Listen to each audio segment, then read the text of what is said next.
Guys তোমরা video দেখছো ঠিকই, কিন্তু আমাকে ফলো কেন করছো না? সবাই একটু ফলো করে দাও প্লিজ। আজকে সেই বড় স্টেজে প্রোগ্রাম হবে, তাই চলে এলাম মুকেশ আম্বানির জিও ওয়ার্ল্ডে। এসে দেখি এত সুন্দর একটা ভিউ, আর ভিউ দেখতে আমাকে খুব ভালো লাগে, তাই দাঁড়িয়ে চুপচাপ দেখছি। শুধু আমি দেখি না, তোমাদেরকেও দেখাচ্ছি, আর তোমরা দেখতে থাকো। আর পানির ঝর্ণাটা দেখতেও খুব মজা লাগছে। ঝর্ণা দেখতে দেখতে চলে এলাম চা খেতে। তো এটা চা না জিও সিম, তো শালা চা খাবো না, জিও সিমটাকেই খাবো।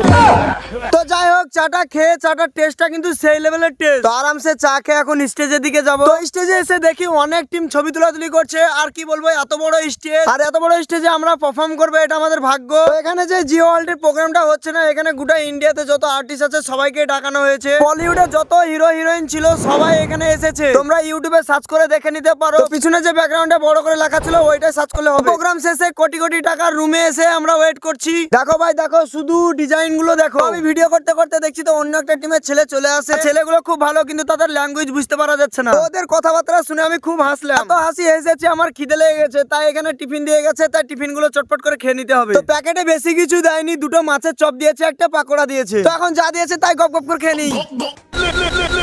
খাওয়া দাওয়া শেষ। তো গাইস তারপর আমাকে কেমন লাগছে দেখো। আরে আরে এর কি হলো, নাচানাচি শুরু করে দিয়েছে। তারপর আমার বন্ধু একটা ফ্লিপ মেরে দেখাচ্ছে, আর ফ্লিপটা কিন্তু সেই লেভেলের হয়েছে। তো জিও ওয়ার্ল্ড থেকে বেরিয়ে এসে দেখি সামনে জিও লোগোটা দেখতে কিন্তু সেই লেভেলের দেখতে। তো দেখা শেষ, এখন হোটেল যাব। হোটেলে এসে দেখি নিচে রাতের খাবার দিচ্ছে, তাই নিয়ে নিলাম। এখন একটু শান্তিতে খাবো, কারণ প্রোগ্রাম শেষ, কালকে বাড়ি চলে যাবো। খাওয়া দাওয়া করার পর প্লেয়াররা কেমনে বল ধরে গেছে দেখো।